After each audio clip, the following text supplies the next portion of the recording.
Narradores de la noche, por Rafik Echami. 1. De cómo el cochero Salim consiguió sus historias sentado y pudo conservarlas con toda su frescura una infinidad de tiempo. Verdaderamente es una historia extraña. El cochero Salim perdió el habla. Si no hubiese sucedido ante mis propios ojos, la historia me habría parecido exagerada. Comenzó en agosto de 1959, en el barrio antiguo de Damasco. Si yo quisiese inventar una historia semejante, Damasco sería la ciudad para hacerlo. En ningún otro lugar podría ocurrir. Entre los habitantes de Damasco había gente extraña por aquel entonces. ¿A quién le sorprende eso en una antigua ciudad? Se dice que cuando una ciudad permanece habitada ininterrumpidamente más de 1000 años, confiere a sus habitantes peculiaridades que se han acumulado en épocas pasadas. Damasco tiene incluso una antigüedad de varios miles de años. Así que no es de extrañar que deambulen personajes raros por las callejuelas laberínticas de esa ciudad. El viejo cochero Salim era el más raro de todos. Era pequeño y delgado, pero su voz cálida y profunda hacía que pareciese un hombre grande de hombros anchos, y ya en vida se convirtió en leyenda.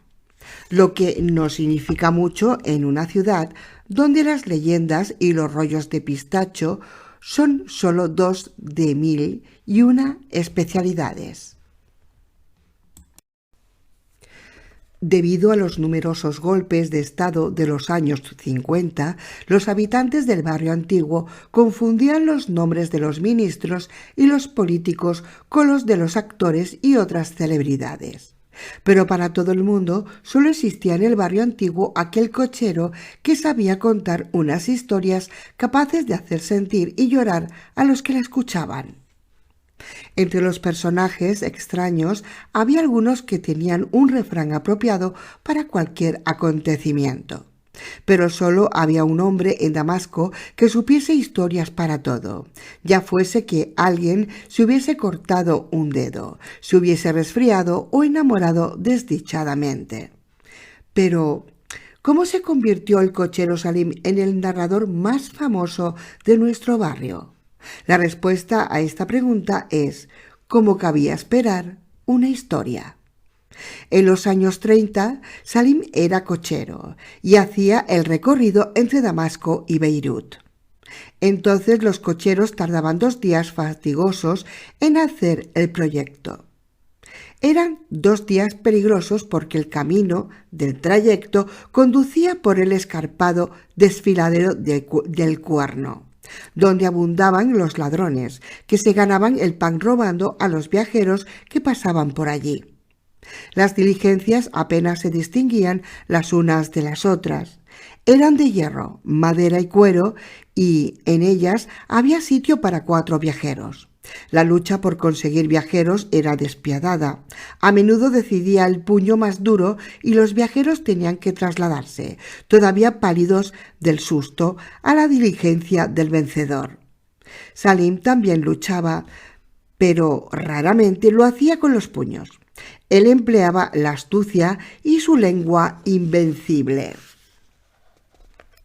En la época de la crisis económica, cuando cada año era menor el número de viajeros, el bueno de Salim tuvo que inventarse algo para sacar adelante a su familia.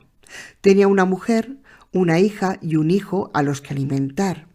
Los asaltos a las diligencias se multiplicaban porque muchos campesinos y artesanos arruinados huían a las montañas y se ganaban la vida como salteadores.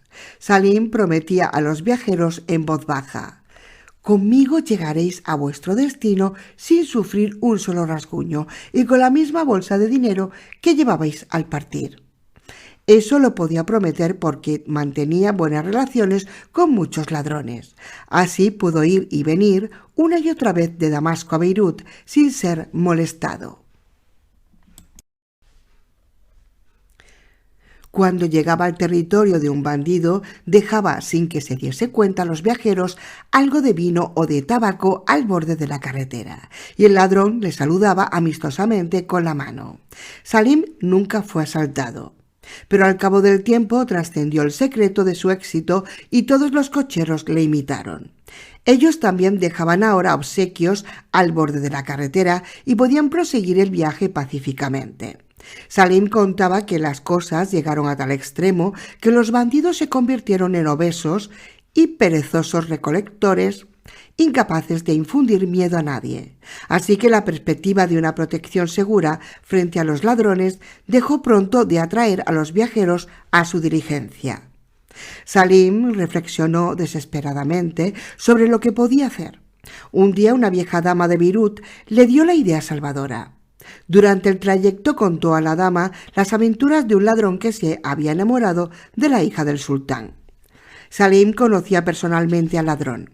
Cuando al final del viaje la diligencia se detuvo en Damasco, la mujer exclamó al parecer: «Dios bendiga tu lengua, joven. Contigo el tiempo ha pasado en un vuelo». Salim llamó a aquella mujer su hada de la suerte y desde entonces prometía a los viajeros que les contaría historias durante el trayecto de manera que no notarían las fatigas del viaje. Esa fue su salvación, pues ningún otro cochero sabía contar historias como él. Pero ¿cómo se las apañaba el viejo zorro que no sabía leer ni escribir para contar continuamente historias nuevas? Muy sencillo. Cuando los viajeros habían escuchado un par de historias, él preguntaba en tono casual: ¿puede contar también alguno de vosotros una historia? Y entonces siempre había alguien, un hombre o una mujer, que contestaba: yo conozco una historia increíble, pero sabe Dios que es verdadera. Oh, bueno, yo no sé contar muy bien historias, pero una vez un pastor me contó una y si los señores no se ríen de mí, me gustaría contarla. Y naturalmente el cochero Salim animaba a todos a que contasen una historia. Él las condimentaba después y las contaba a los siguientes viajeros. De esa manera su repertorio siempre estaba fresco y no se agotaba. El viejo cochero podía cautivar a los oyentes con sus historias durante horas. Hablaba de reyes, hadas y ladrones y en su larga vida había tenido muchas experiencias. Podía contar historias alegres, tristes o emocionantes. Su voz fascinaba a todo el mundo. No solo provocaba tristeza, ira y alegría, también nos hacía sentir el viento, el sol y la lluvia. Cuando Salim empezaba a contar, volaba en sus historias como una golondrina. Volaba sobre las montañas y los valles y conocía todos los caminos que conducían desde nuestra callejuela a Pekín.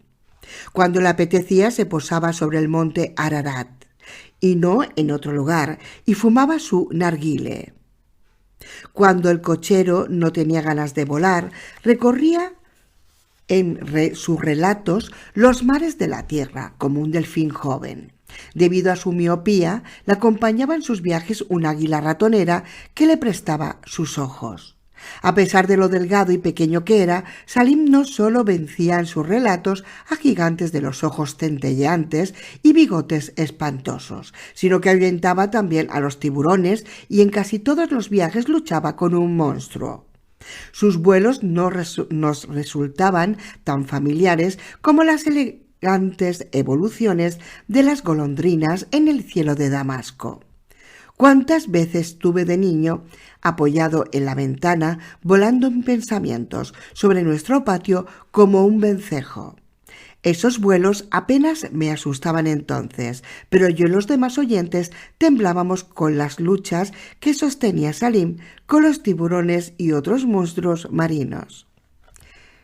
Perdonad que haga un pequeño inciso, pero yo desde que era pequeñita siempre me han gustado las historias, los libros, la fantasía y hacía eso. A mí me gustaba por la noche asomarme a la ventana, sobre todo en verano, y contemplar las estrellas e imaginarme historias de todos los tipos, ¿no? Siempre he sido una niña pues muy soñadora, muy aventurera y, como lo ha dicho aquí, pues me he sentido identificada con él. Bueno, sigo. Una vez al mes, por lo menos, los vecinos exigían al viejo cochero que contase la historia del pescador mexicano. Salim disfrutaba mucho contando esa historia. En ella nadaba tranquilo y contento como un delfín en las aguas del Golfo de México cuando un pulpo maligno atacaba el diminuto bote de un pescador. El bote zozobraba. El pulpo empezaba a estrechar al pescador entre sus tentáculos y casi le habría estrangulado si Salim no hubiese acudido rápidamente en su ayuda. El pescador lloraba de alegría y juraba por la Virgen que si su mujer embarazada daba luz a un niño, le llamaría Salim. En este punto, el viejo cochero hacía siempre una pausa para comprobar si habíamos escuchado atentamente. ¿Y qué hubiese sucedido si la mujer hubiese dado a luz una niña? Teníamos que preguntar. El viejo cochero sonreía satisfecho, daba una chupada a su narguile y se atusaba el bigote canoso. En ese caso, habría llamado a la niña Salime, naturalmente. La lucha con el enorme pulpo duraba mucho tiempo. En invierno los niños estábamos sentados muy juntos en su cuarto y temblábamos por el cochero que luchaba contra los descomunales tentáculos provistos de innumerables ventosas. Y cuando afuera sonaban los truenos, nos apretábamos aún más los unos a los otros. También un niño de la vecindad tenía la impertinente costumbre de agarrarme de repente por el cuello en medio del relato. Yo me asustaba cada vez y gritaba. El cochero reprendía brevemente al inoportuno, me preguntaba dónde había quedado en su relato y volvía a su lucha con el pulpo. Cuando luego regresamos a casa, se nos ponía la carne de gallina cada vez que crujían las hojas otoñales, como si nos acechase así el pulpo. El cobarde Tamim, que en el cuarto de Salim hacía como si no le impresionase la historia, era el que pasaba más miedo. Él tenía que atravesar nuestro patio y un callejón oscuro.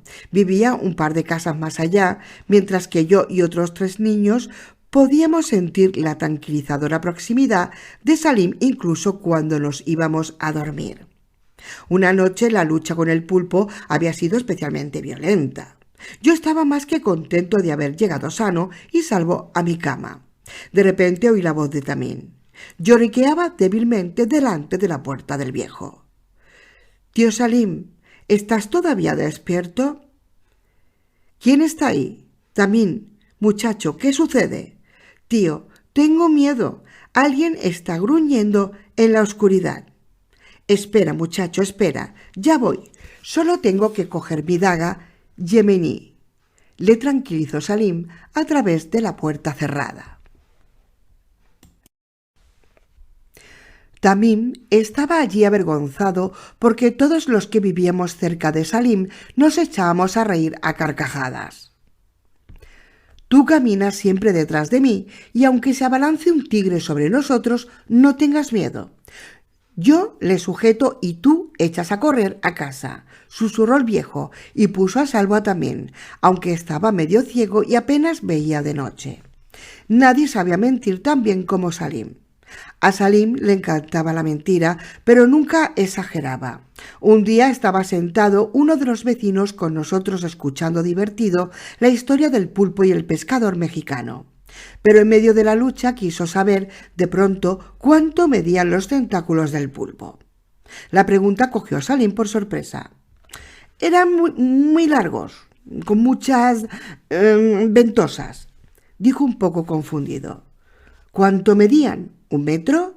¿10 metros?» se burló el vecino. «No lo sé.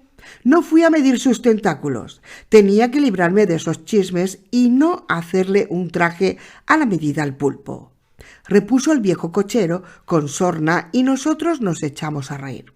Pero mientras el cochero golpeaba al pulpo hasta hacerle escupir toda su tinta y ahuyentarle, el hombre no dejaba de murmurar entre dientes, y en cuanto Salim puso fin al combate y quiso fumar su merecida pipa en la costa cubana, el hombre volvió a la carga. —¿Así que eres tú quien tiñó los mares de azul? —No, no, los mares ya eran azules antes de que yo naciese. Con los pulpos han luchado muchos hombres valientes. El primero vivió en el año 327 antes de Adán y Eva, dijo el cochero sin inmutarse, y luego dio unas cuantas chupadas a su pipa. Después prosiguió su descanso en la costa de Cuba. Cuando un día pregunté a Salim por qué cautivaban sus palabras a las personas, contestó: «Porque son un regalo del desierto». Y como yo no entendía lo que quería decir, me lo explicó. El desierto, amigo mío, es hermoso para el visitante extranjero. La gente que solo vive unos días, unas semanas o unos meses en el desierto lo encuentran maravilloso, pero a la larga la vida en el desierto es dura. En el calor abrasador del día y en el frío gélido de la noche ya no les ves la belleza por ninguna parte. Por eso nadie quería vivir en el desierto y ese estaba muy solitario. El desierto pedía auxilio a gritos, pero las caravanas lo atravesaban y estaban contentas cuando escapaban sanas y salvas de su soledad. Un día mi tatarabuelo, que también se llamaba Salim, cruzaba el Sáhara con su gente. Cuando oyó los gritos de socorro del desierto, decidió quedarse allí para no dejarlo solo. Muchos se rieron de él, porque abandonaba los verdes jardines de las ciudades para buscarse la vida en la arena. Pero mi tatarabuelo fue fiel al desierto. Durante toda su vida creyó que una soledad superada era el paraíso. Desde entonces sus hijos y los hijos de sus hijos alejaron la soledad del desierto con sus risas, sus juegos y sus sueños. Los caballos de mi tatarabuelo despertaron los miembros del desierto con el golpeteo de sus cascos, y el suave paso de sus camellos trajo la tranquilidad al desierto. En señal de agradecimiento, éste regaló a mi tatarabuelo, a todos sus hijos y a los hijos de sus hijos, el más precioso de todos los colores, el color secreto de las palabras, para que pudiesen contarse historias alrededor del fuego del campamento y en sus largos viajes. Así, mis antepasados transformaban la arena en montañas y cascadas, en selvas y nieve. Sentados medio muertos de hambre y de sed alrededor del fuego del campamento, hablaban en medio del desierto del paraíso, donde corren ríos de leche y de miel. En sus viajes llevaban consigo su paraíso. A través de la palabra mágica, las montañas y los valles, los planetas y los mundos se volvían más ligeros que una pluma. En más de 40 años Salim no fue nunca más allá de Beirut, pero con las alas de sus palabras recorría como nadie los países de la tierra. Que fuese precisamente él quien perdiese de pronto el habla, dejó perplejos a los habitantes de su calle. Ni siquiera sus mejores amigos pudieron creerlo. 2. De por qué la tranquila visita de los 7 caballeros fue seguida a partir de entonces con una extraña inquietud. Si Salim hubiese hecho caso a su padre, habría sido un comerciante o un artesano feliz como el resto de sus 5 hermanos, pero él quería ser cochero a toda costa. Esta profesión tenía entonces muy mala fama. Los cocheros eran tachados de borrachines, pendencieros. Salim estaba extrañamente orgulloso de su condición de cochero. Si Salim solo hubiese sido un narrador fascinante, habría disfrutado de la buena pero inofensiva fama de ser un narrador. Pero el viejo cochero tenía un segundo talento. Era capaz de hacer volar de nuevo a las golondrinas, y eso era todo menos normal. Los vecinos discutían y se hacían cábalas golondrinas. Algunos atribuían sencillamente su capacidad a que tenía unas manos benditas. Otros comentaban en voz baja que dominaba una magia y por eso podía entenderse con las golondrinas. Gracias a esa magia, sospechaban vagamente, y no sin temor, solo él tenía la capacidad de hacer volar a cualquier golondrina. La mayoría de los adultos consideraba que todo eso era un engaño. Esas maravillosas golondrinas que adornaban el cielo de Damasco con sus gritos y sus vuelos graciosos anidaban debajo de nuestros tejados. A menudo encontrábamos una golondrina que por cualquier causa se había caído del nido y aleteaba indefensa en el suelo. Las golondrinas rechazan cualquier alimento cuando no pueden volar. Si no hubiese sido por el cochero Salim, habrían muerto de hambre. Nosotros, los niños, llevábamos las golondrinas a su casa. Se las llevábamos solamente a él, y el cochero Salim interrumpía lo que estaba haciendo, cogía con una enorme mano el tembloroso pájaro y salía a la terraza. Lo que susurraba allí a la golondrina y por qué la besaba era su secreto. Nadie podía imitarle. Él devolvía al cielo a su mejor acróbata. La golondrina echaba a volar velozmente y a veces daba las gracias a aquel hombre viejo, describiendo una curva elegante sobre su cabeza. La gente no sabía mucho de Salim. Él hablaba raramente de su vida y cuando lo hacía, lo que contaba era tan fantástico que nadie sabía exactamente si se refería a sí mismo o a uno de sus héroes. Se hablaba de Salim, el cochero, y muchos no sabían siquiera que de apellido se llamaba Falcón. La familia Falcón pertenecía a los nómadas del desierto de Arabia. Tras un levantamiento fracasado contra el sultán otomano en el siglo XVIII, la familia quedó deshecha y fue expulsada de sus tierras. El abuelo del cochero permaneció encarcelado en Damasco hasta su muerte. Después la familia permaneció en Damasco. Tenía prohibido abandonar la ciudad. El padre de Salim aprendió el oficio de curtidor y alcanzó una cierta prosperidad. Su pequeño taller de curtidos pasó a su hijo mayor. 2 hijos comerciaban con artículos de piel. Un hijo se hizo sastre, otro se hizo orfebre, pero murió prematuramente de viruela. Salim, el más joven, recibió el nombre de tatarabuelo. Desde niño era la intranquilidad en persona y daba a sus padres más disgustos que los 5 hermanos juntos. A veces desaparecía durante semanas y meses, regresaba con la ropa hecha andrajos y se reía de los castigos que le imponían sus padres. En lugar de aprender un oficio, se pasaba el día entre los cocheros haciendo de recadero. Yendo de un caravasar a otro recorrió toda Arabia, Turquía y Persia. En nuestra calle corría incluso el rumor de que durante un año había trabajado de aprendiz de un necromante en Marruecos. Cuando alguien le preguntaba a Salim acerca de ello, reía con picardía, pero sabía más que ningún profesor de geografía sobre las ciudades y la vida de los bereberes de Marruecos. Durante 30 años, Salim estuvo ganando el pan de su familia con la diligencia. Cuando más tarde su hijo emigró a América y su guapa hija se fue a vivir al norte del país con su adinerado marido, Salim se trasladó con su mujer a una habitación pequeña.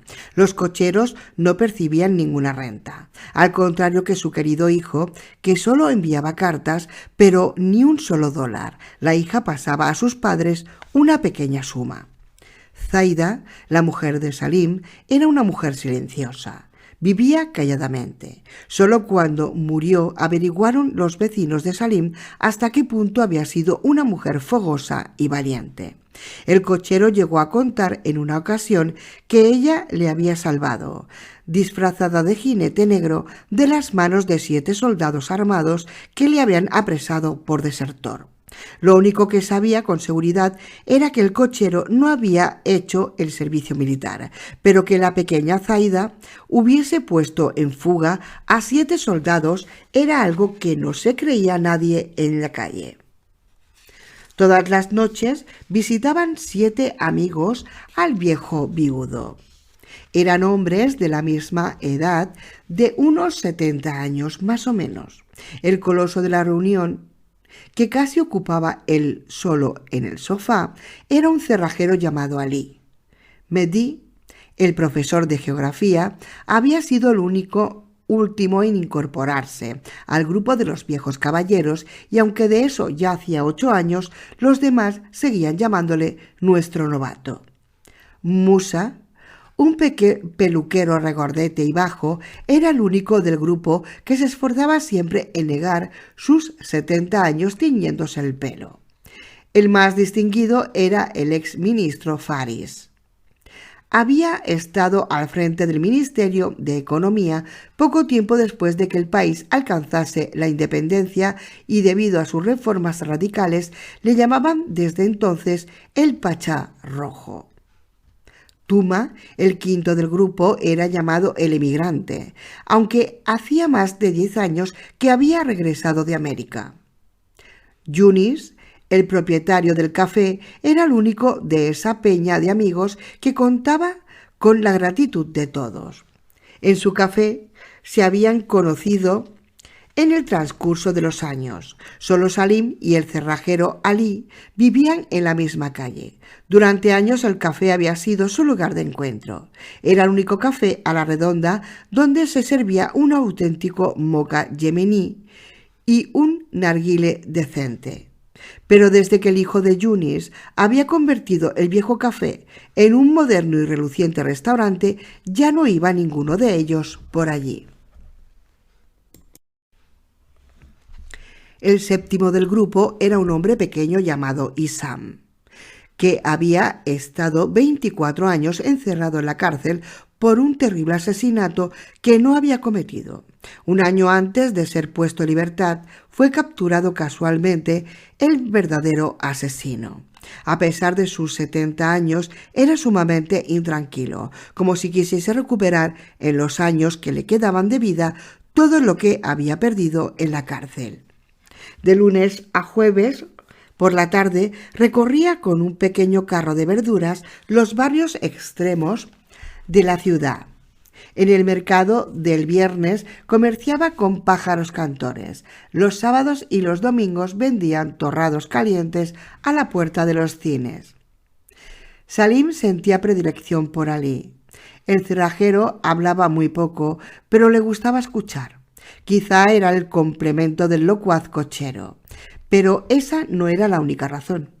Salim aseguraba que el cerrajero era el hombre más valiente de la calle. Era muy callado, pero se reía a la menor ocasión. A principios de los años 40 había bofeteado a un general francés en medio de la calle. Por entonces el país estaba ocupado por los franceses. Se decía que lo había hecho porque el general estaba borracho y se había burlado del profeta Mahoma, que prohibía el alcohol. A Alí no le gustaba hablar de aquello, pero el cochero Salim contaba que el general se había vengado cruelmente de él. Mandó detenerle y conducirle a un cuartel situado a las afueras de Damasco. Allí le introdujeron con un embudo y un tubo 3 litros de vino tinto en el estómago y luego le ataron a un poste bajo el sol abrasador. Cuando Alí perdió el conocimiento, los soldados le arrastraron fuera del cuartel y le arrojaron lejos de allí a una cuneta. Alí fue recogido por una familia de campesinos que pasaba por aquel lugar. Ellos no sabían naturalmente lo que le ocurría, pues nunca habían oído hablar de una intoxicación alcohólica. Sin embargo, la vieja campesina le hizo vomitar con aceite de oliva y yogur y vinagre, y de esa manera le salvó la vida.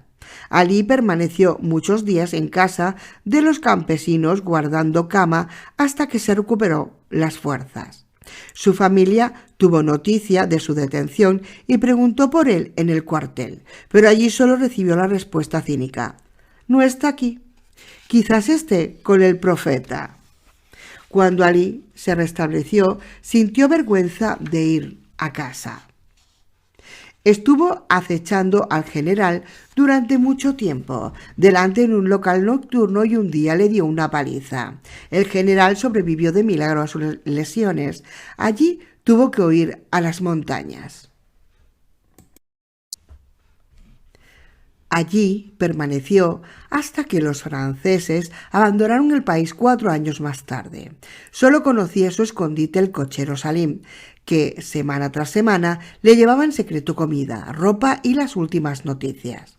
Los 7 amigos venían todas las noches. Aunque lloviese o se sublevase el ejército, llegaban poco antes de las 8 y no se iban a casa hasta después de medianoche. Si alguna vez caía enfermo uno de ellos y no aparecía, entonces venía su mujer o uno de sus nietos o el hijo de un vecino y daba toda clase de explicaciones. Los enfriamientos y otras insignificancias no servían de disculpa. Yo era el único niño del vecindario que tenía permiso del cochero para quedarme cuando venían los amigos. A cambio, tenía que hacer recados a menudo. Como aquellos hombres eran viejos y olvidadizos, mi trabajo no era siempre agradable. El emigrante olvidaba a menudo sus pastillas y a veces sus gafas. El propietario del café, su rapé, y el ministro frecuentemente sus elegantes insustituibles pañuelos. A veces me tocaba correr bajo la lluvia a sus casas alejadas para hacer esos molestos recados. El cochero Salim era el único que no me enviaba a ninguna parte, pero antes tuve que jurarle solemnemente que nunca diría ni una palabra de lo que oyese en su cuarto. Juré por el alma de mi abuela Nazlasha, a la que quería más que a todos los santos juntos, que guardaría en secreto cada palabra. Pero aparte de la curiosa vecina Afifa, prácticamente nadie se interesaba por lo que comentaban los viejos contertulios, y a Afifa, una auténtica emisora de radio con piernas, no le habría contado nada, aunque no hubiese jurado antes, ni aunque ella me hubiese recompensado dándome mi peso en chocolate. A veces tenía la sensación de que aquellos viejos caballeros me mandaban salir fuera para poder hablar un rato con más libertad. Yo fingía no comprender por qué uno se dejaba traer por tercera vez el tabaco o el otro necesitaba una segunda pastilla al cabo de una hora. El peor de todos era el ministro. Él sabía estornudar y ensuciar su pañuelo a voluntad. Yo me quedaba entonces afuera, debajo de la ventana, escuchando las historias secretas que solían comenzar con la frase: «Ahora que se ha ido el muchacho». Los 7 amigos venían a diario. Su visita se convirtió con los años en una de las 1000 costumbres de nuestra calle. Nadie, verdaderamente nadie, reparaba en las visitas que recibía el viejo cochero Salim. Era algo que formaba parte de la vida cotidiana, como los gritos de los niños y de las golondrinas que llenaban a diario el cielo de la calle. Esto cambió de repente cuando el cochero perdió su voz. Él, cuya pequeña habitación se transformaba con la magia de sus palabras en un mar, en un desierto o en una selva. Perdió el habla de la noche a la mañana. El cochero mudo se convirtió en el único tema de conversación importante de la calle. La llegada de sus viejos amigos era seguida con un curioso interés. Un extraño habría dicho incluso con respeto. Pero como yo conozco mi calle, dudo que sus habitantes hayan sentido alguna vez respeto por alguien. Lo cierto es que todos sentían curiosidad. En una palabra, todo el barrio hacía conjeturas sobre el extraño enmudecimiento de Salim. A mí me llenaba de preocupación. A partir de entonces iba todos los días a verle y no dejaba ya que nadie me mandase a la calle a por un recado. 3. De cómo el viejo cochero perdió su voz y dio que hablar a sus amigos. La voz del pueblo ha dado al mes de agosto el sobrenombre de El Llameante. Damasco se encuentra durante todo el día bajo una campanada de fuego. La temperatura sobrepasa a la sombra los 40 grados. ¿Para qué sirven entonces los ventiladores? Para remover inútilmente el aire caliente. Madre mía, qué sofocón. No, si aquí también en España también, según qué zona, arde en verano. Qué calor. Sigo con el libro. En los demás meses la noche trae el deseado frescor, pero no en agosto. En ese mes la tierra sigue estando caliente y las columnas de color del termómetro permanecen inmóvil en los 30 grados y la gente apenas puede dormir. Ya una hora después de haber salido el sol, vuelve a subir rápidamente la temperatura. Una noche de agosto de 1959, Salim se despertó de repente. Estaba bañado en sudor. Tras incorporarse en la cama, notó que había alguien en la habitación. «¿Quién está ahí?», preguntó. «Por fin te has despertado», contestó aliviada una voz de mujer. La oscuridad era total, pero el cochero sintió que la pequeña mano de la mujer le tocaba la cara. Olía a azahar. «He venido, queridísimo amigo, para despedirme de ti». «¿Despedirte? ¿Quién eres tú?», preguntó Salim, pues no había oído nunca esa voz. «Soy tu hada, que convirtió tus torpes y polvorientas palabras en un fabuloso árbol de relatos. ¿Crees realmente que podrás haber contado historias durante tanto tiempo si yo no hubiese estado a tu lado desde hace más de 60 años? ¿Cuántas veces te he tenido que echar una mano cuando perdías el hilo? Realmente eres el mejor narrador de Damasco. Sin embargo, a veces exagerabas, mezclabas tantas historias que al final no sabías en qué historia te encontrabas. Sobre todo cuando hablabas del pescador mexicano. Aunque habías contado 300 veces esa historia. Tu victoria sobre el pulpo te hacía olvidar una y otra vez que en realidad te dirigías a Cuba a buscar la perla negra con la que querías salvar la vida de una princesa. Tú fumabas tu narguile y yo contemplaba hasta que volvías a encontrar el hilo y contabas a tus oyentes cómo te habías apoderado de la perla negra, salvado a la princesa y regresado con ella a Damasco, donde había empezado la historia. A menudo me sentía agotada después, pero me hacía feliz haber arrancado una sonrisa de alivio a tu corazón. Fueron años de trabajo duro, amigo mío. La mujer guardó silencio unos instantes. Ahora soy vieja y ya tengo el pelo blanco, como tú, y quiero retirarme. Pero cuando empiece mi retiro, tú enmudecerás. Siempre te he querido, Salim. Tu voz y tus manos me hacían cosquillas en el corazón como una pequeña pluma. Por eso fui a pedirle al rey de las hadas que tuviese piedad y nuestro rey se apiadó. Se echó a reír. Ya, dijo, ya sé que tú siempre estuviste enamorada de ese extraño cochero. Ve a su casa y comunícale nuestra condición. ¿Qué condición?, preguntó el viejo cochero con la garganta seca.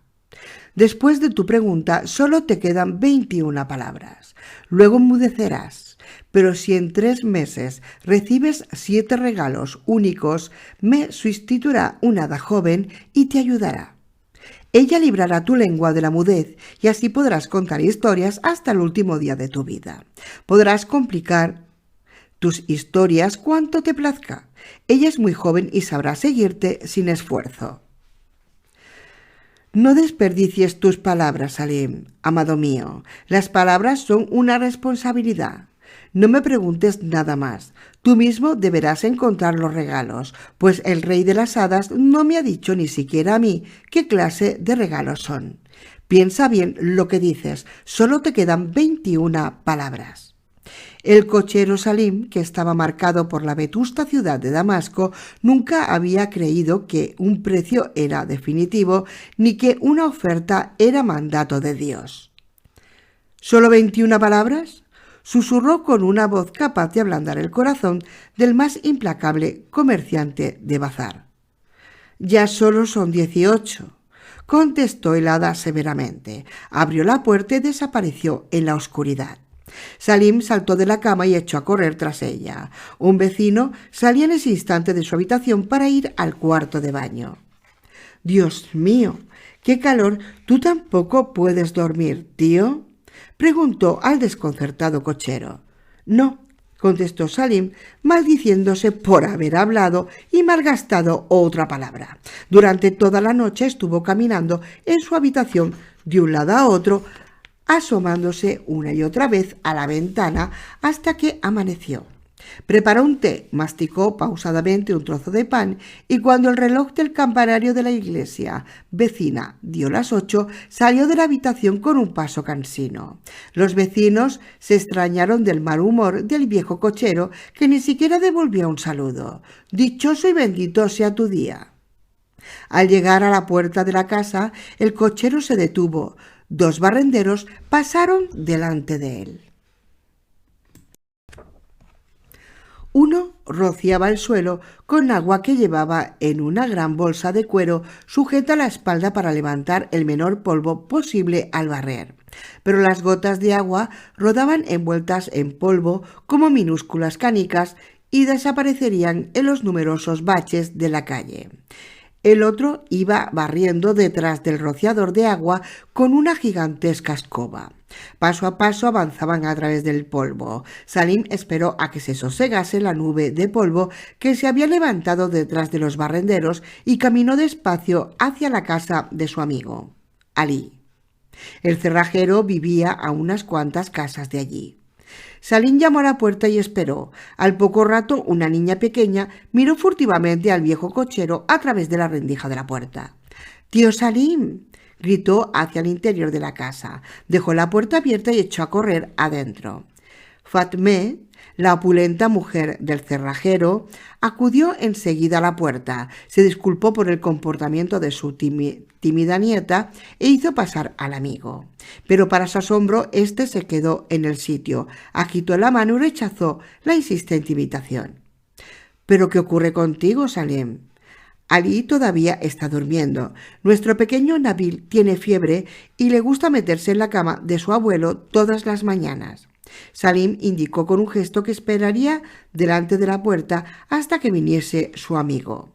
Le costó trabajo explicar a la mujer que no quería hablar y malgastar palabras. Madre mía, imaginaros la situación. Que no puedas ni saludar ni nada, y cómo le explicas a la mujer con señas. Caramba. A la mujer le costó aún más trabajo entender al viejo extravagante que resultaba extraño gesticulando tanto con las manos. Por fin oyeron ambos el ruido de las chancletas de madera del cerrajero que venía por el pasillo bromeando. «¿Pero qué es esto? Mi Salim está hoy más tímido que una joven novia». Rió cuando al entrar en la casa su mujer le susurró que notaba un poco raro a Salim. «Anda, pon la cafetera en el fuego. Lo que pasa es que él solo deja que le invite a pasar yo». Ali miró a su amigo con una amplia sonrisa y se asombró aún más que su mujer de que aquel no reaccionara en absoluto a su invitación. Salim trató desesperadamente de explicar sin palabras al viejo cerrajero que acudiese sin falta esa noche a su casa. Al cabo de un rato, Ali comprendió los movimientos de manos de su amigo. A pesar de todos los esfuerzos, no entendía por qué insistía en algo tan evidente y por qué no decía ni una sola palabra. Más difícil todavía le resultó al cochero explicar a sus otros amigos que no dejasen de acudir a su casa. Hasta el mediodía no terminó su difícil tarea. Tomó un trozo de pan y unas cuantas aceitunas y se acostó una hora para reponerse de las visitas que había hecho a las puertas de las casas del barrio antiguo. A primeras horas de la noche empezaron a llegar los 7 amigos. Estaban muy preocupados por la salud mental del cochero. Permanecían sentados juntos y miraban intrigados a Salim, que con su parsimonia habitual sirvió primero el té y luego pasó la boquilla del narguilé, recién preparado al más viejo del grupo, el emigrante, siguiendo las normas de la cortesía. «Bueno, ¿qué te sucede, hermano Salim?», rompió el silencio el antiguo ministro. Salim habló muy despacio. Con 17 palabras les comunicó el mensaje del hada. Todavía quiso añadir que él mismo no lo creía, pero de sus labios no salió ya ninguna palabra. Tampoco cuando el peluquero le pellizcó y le hizo cosquillas y Salim quiso gritar y reír. Pudo emitir un solo sonido. El cochero se puso pálido y se llevó las manos a la garganta. De repente Ali, el cerrajero, exclamó: «Ya sé cuáles son los 7 regalos. Hace años que venimos a su casa, bebemos su té y le llenamos la habitación de humo, y a ninguno de nosotros se les ha ocurrido invitarle una vez a su casa.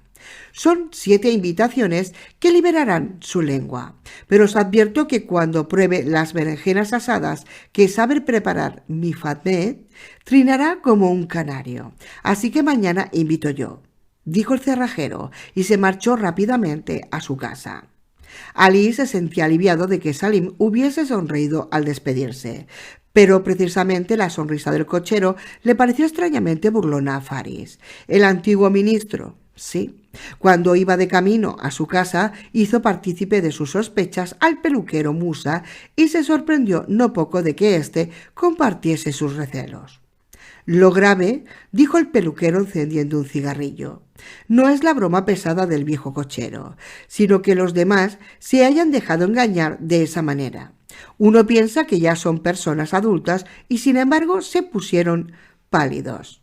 ¿Viste cómo se persignaba Tuma y no dejaba de exclamar: «Oh, Santa María, asístenos»?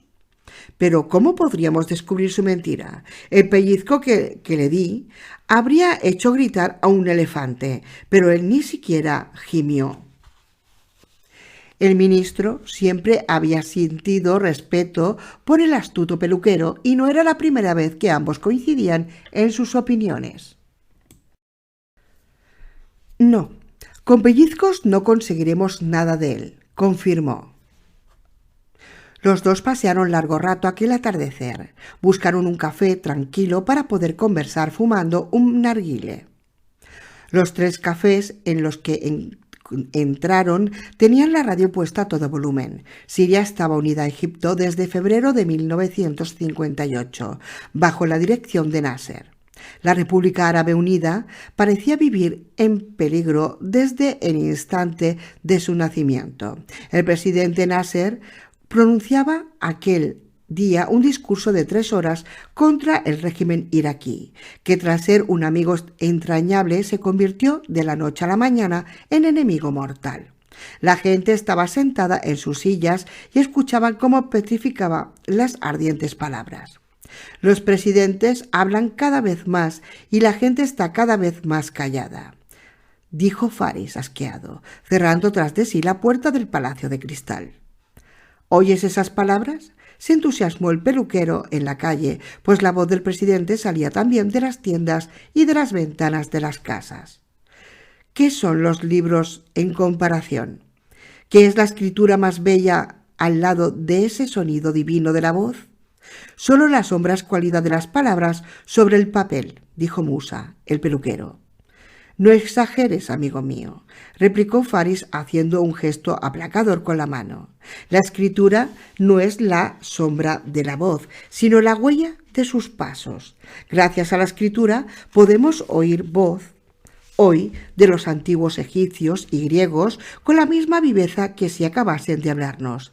Sí, querido amigo, solo la escritura puede hacer que una voz atraviese el tiempo y viva eternamente como los dioses». Sin embargo, Nasser tiene una garganta prodigiosa.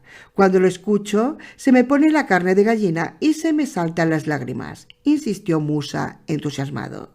«Sí, eso es cierto», respondió Faris. «Y ese es el problema». Los 2 amigos caminaban despacio y unas veces hablaban de Nasser, cuyos discursos solo resultaban sospechosamente largos al antiguo ministro, y sobre Salim, cuya mudez despertaba la desconfianza de ambos. Cavilaron sobre la manera de descubrir el engaño del viejo cochero. Al día siguiente, los 7 amigos se reunieron en la casa de Alí, el cerrajero. El plato de berenjenas era, en efecto, indescriptiblemente exquisito. Salim paladeaba la comida mientras pensaba en su mujer, Zaida, que siempre había guisado tan bien. El cerrajero ponía en el plato de su amigo una berenjena tras otra. ¿Te gustan?, preguntaba. Salim asentía sonriente, pero no decía palabra.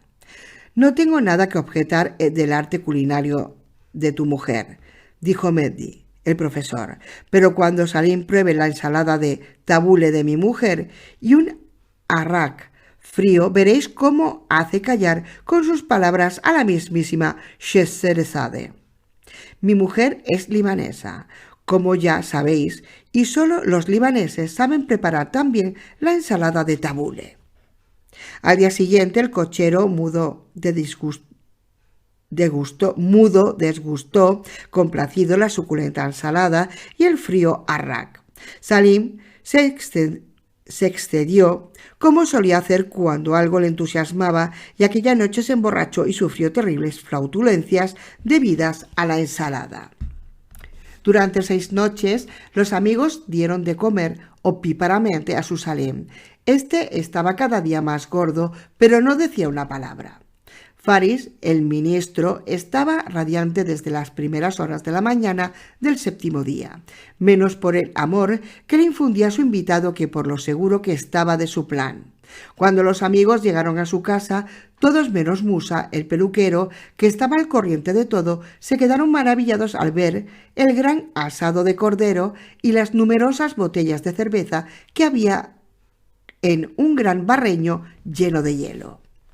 Una cerveza alemana es lo mejor con este calor infernal, dijo el ministro con tono seductor. No tiene nada que ver con el agua de jabón que llaman aquí equivocadamente cerveza. Yo no bebo alcohol, irrumpió Alí refunfuñando. Tuma, el emigrante, elogió como conocedor el gusto del ministro, que no escatimaba gastos al ofrecer a los amigos la cara cerveza de importación. Hasta en América, confirmó, es famosa la cerveza alemana. Yunis, Mehdi e Isam se avinieron a tomar la cerveza, aunque no les gustaba.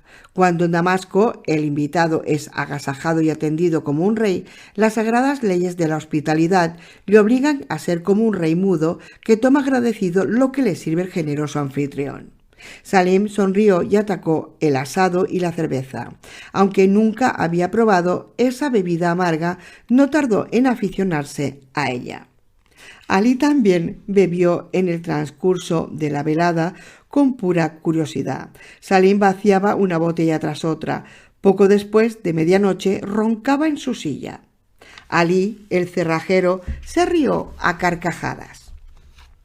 Hablar no podrá, pero todavía sabe roncar como una morsa.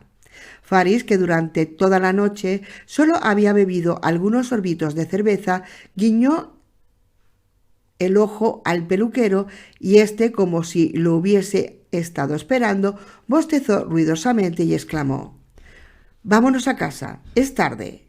«¿Y Salim? ¿Qué hacemos con mi amigo Salim?», bramó furioso Alí. «No te preocupes por tu amigo, aquí estará en buenas manos», dijo el ministro. Era muy tarde cuando los 6 amigos abandonaron el amplio y cuidado jardín de su anfitrión. Salim roncaba aparatosamente en la enorme cama de los invitados. Sus ronquidos sonaban como si un carnero luchase por salir de un profundo y espumeante lago de cerveza.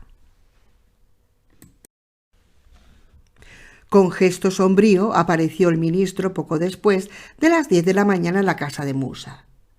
«Prepárame un café, que no me tengo de pie», dijo Musa. Corrió a la cocina, donde estaba su hija menor. Le pidió un café fuerte y volvió rápidamente con el viejo inquieto Faris. «He estado toda la noche sentado delante de su cama. Roncaba de manera espantosa y yo le susurraba: Salim, Salim, ¿quieres que te traiga un café? Salim, ¿duermes?». Pero él no contestaba. Luego traté de asustarle con habíamos acordado. Encendí la luz y grité con todas mis fuerzas: «¡Levántate! ¡Estás detenido!». Él se despertó sobresaltado, sonrió y volvió a tumbarse, y a mí se me llevaban los demonios. ¿Por qué sonreía? Yo me sentí agotado y luchaba por permanecer despierto. Aguanté aquel suplicio hasta el amanecer, luego me quedé dormido en el sillón. Ahora tengo tortícolis, pero eso no sería tan grave si no se hubiese meado. ¿Meado?, se sorprendió Musa sin poder reprimir la risa. Supongo que no lo haría en la cama, añadió. Eso no hubiese sido tan trágico, no. Yo estaba profundamente dormido, pero de repente oí el chapoteo del riachuelo con el que estaba soñando. Abrí los ojos y allí estaba él en el rincón, meando en la maceta de mi ficus. Explícale eso a mi mujer, que mima y cuida ese árbol desde hace años. Los dos amigos bebieron su café pensativos y cuando se hizo de noche se fueron caminando despacio a casa de Salim. Entraron casi avergonzados en la pequeña habitación. Ni siquiera les pudo animar la alegría del cochero. Bebieron lentamente una taza de té y esperaron a que llegasen todos los miembros del grupo. El último en llegar fue Ali, el cerrajero. Estaba pálido y recriminó al ministro que les hubiese inducido a tomar la cerveza alemana, y éste solo gimoteó en voz baja que lo había hecho con buena intención. ¿Y por qué asustaste a Salim por la noche?, quiso saber Yunis de Faris. La pregunta sorprendió al ministro. Salim me hizo una demostración de las tonterías que hiciste por la noche, explicó el propietario del café. El ministro miró a Salim, pero éste sonrió beatíficamente y sacudió la cabeza. Todo eso lo habíamos planeado nosotros, salvo el peluquero a su compinche. Creíamos que el hada había paralizado la lengua de Salim, dándole un susto. Mi madre, Dios sea misericordioso con su alma y con la de nuestros muertos, solía decir que un susto solo se quitaba con otro susto. Nosotros pretendíamos liberar su lengua de la parálisis con un fuerte shock. Hace tiempo que yo tenía una vecina, una mujer muy joven y guapa. De repente se murió su marido. La mujer estaba desconsolada y todos los días iba al cementerio. Se arrodillaba delante de la tumba de su marido y contaba lo que había hecho, guisado o comprado durante el día. Una tarde fue al cementerio. Estaba agotada de trajinar en casa y pronto se quedó dormida a la sombra de un árbol. Cuando la mujer se despertó ya era de noche y sintió mucho miedo. Excitada quiso salir corriendo del cementerio, pero de repente una mano fría la agarró. Una voz siniestra graznó: «¿A dónde vas?». La mujer se soltó como pudo y corrió a casa presa del pánico. Lo creáis o no, la mujer se quedó muda desde esa noche. Como por encanto, la mitad de su pelo se había puesto blanco como la nieve. 3 médicos trataron en vano de curarla hasta que vino mi madre y dijo que había que darle otra vez un buen susto y que entonces volvería a hablar. Le dijo a la viuda que fuese por la noche a la tumba de su marido, le contase con el corazón lo que había sucedido y le exigiese que correspondiese a su amor, rogando a Santo Tomás que la curase.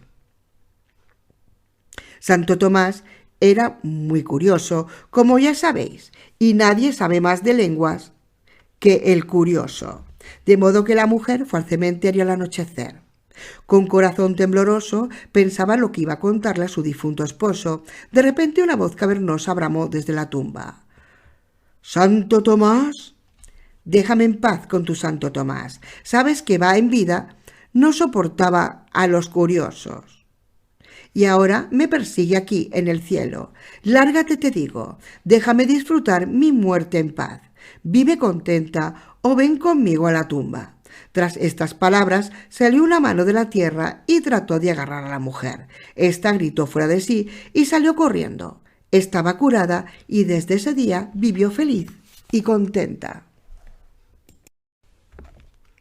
Cuando el peluquero terminó de contar su historia, el ministro asintió pausadamente con la cabeza, agradecido por la intervención del farsante de su amigo el peluquero. «Ya lo tengo», exclamó Yunis. «Son 7 vinos los que tiene que beber el viejo Salim para que se suelte el nudo de su lengua. Por mi experiencia de largos años sé que el vino suelta la lengua. ¿Cuántas veces me ha tocado escuchar en mi café el parloteo de individuos que antes estaban sentados allí, mudos como piedras en el desierto?» Como si la propuesta hubiese venido del cielo y no del mortal Yunis, el peluquero y Faris se sonrieron. «Eso es», exclamaron sin querer al mismo tiempo. Noche tras noche estuvieron peregrinando los viejos amigos de taberna en taberna, convencidos de la necesidad de tratar con vino el nudo de la lengua de Salim. Bebían hasta el amanecer. Poco a poco el vecindario empezó a murmurar de las excursiones de los viejos. Esto no sucedió sin la generosa colaboración de Fatmed, la mujer del cerrajero. Ella exageraba desmesuradamente. Las inofensivas tabernas de la ciudad antigua se convirtieron en misteriosos antros de tenues luces rojas de la ciudad moderna, donde mujeres jóvenes bailaban completamente desnudas. Fatmed, por supuesto, advertía siempre a los vecinos que no contasen el secreto a nadie. Pero los vecinos de Damasco son como son. Tienen unas lenguas como coladores, que no pueden guardar un secreto aunque quieran. Pero los rumores son seres caprichosos que se transforman y vuelven cada vez más fantásticos hasta que se pierde el rastro de su origen. Salim se sentía exhausto al final de ese infructuoso tratamiento. Los viejos dolores de cabeza que casi había olvidado desde que no bebía mucho habían vuelto a aparecer. El peluquero propuso entonces que Salim oliese 7 veces los frascos de 7 clases de perfumes. Aseguró que sabía exactamente que la nariz y la lengua estaban estrechamente relacionadas. Salim aspiró con visible placer el aroma refrescante del primer frasco. Era además su olor favorito, azahar. Olió el aroma de claveles del segundo con poco entusiasmo. El tercero solo acudió por obligación y cuando pasó al cuarto frasco de perfume, que contenía un destilado de flores de jazmín, se negó a seguir oliendo tras hacer la quinta aspiración. A pesar de todo, los amigos le obligaron a aguantar hasta el 7º frasco. Al final de esa cura, el viejo cochero volvió a tener dolor de cabeza, pero seguía sin poder hablar. 7 pantalones y 7 camisas no pudieron soltar la lengua del viejo cochero, ni tampoco la insólita visita que hizo a 18 empleados. Salim había intentado durante años recibir una renta o una ayuda social. Su solicitud era siempre rechazada, y ahora pasaba sin decir palabra por su formulario por delante de 18 funcionarios que le sonreían y estampaban el sello encima del papel con inusitada frescura. Salim pensó al llegar al segundo funcionario que se había confundido de departamento, pero el tercer servidor del Estado le deseó en voz alta una agradable jubilación. Los funcionarios de Damasco nunca sellan tan deprisa y menos aún sonriendo. El sello es un trozo de su alma cuando tienen que estamparlo sobre una hoja de papel. Les duele el alma, aunque ese dolor se alivie con un billete de banco. Recibir sonrisas y felicitaciones por la renta que ha de pagar el Estado era como un milagro en Damasco. Eso que no es fácil encontrar en Damasco, un milagro en el que crean todos los habitantes. Esa es una de las singularidades de esta ciudad ancestral. Miles de milagros, profetas falsos y auténticos, alquimistas y magos han vivido en la ciudad en 1000 años, pero el único milagro en que creen todos los damascenos es el que producen las relaciones adecuadas en un departamento público. El ministro había untado cuidadosamente el camino para que a Salim le fuese aceptada su solicitud de ayuda social sin trabas, sin una sola palabra. Y Salim no dio crédito a sus ojos cuando la amable señora de la ventanilla del Tesoro Público le hizo entrega de 175 liras. Lloró emocionado, pero no pronunció una sola palabra. Los 7 amigos celebraron modestamente en casa del viejo cochero la renta obtenida. Además del té de todos los días, hubo pistachos salados. El ministro recibió con satisfacción el elogio de los demás contertulios. Solo Tuma, el emigrante, se quedó mirando pensativo a los presentes. «¿Qué te pasa?», preguntó el peluquero. «Nada. Mañana os contaré mi idea», masculló Tuma. Su voz sonaba cansada, como si sus pensamientos fuesen una carga.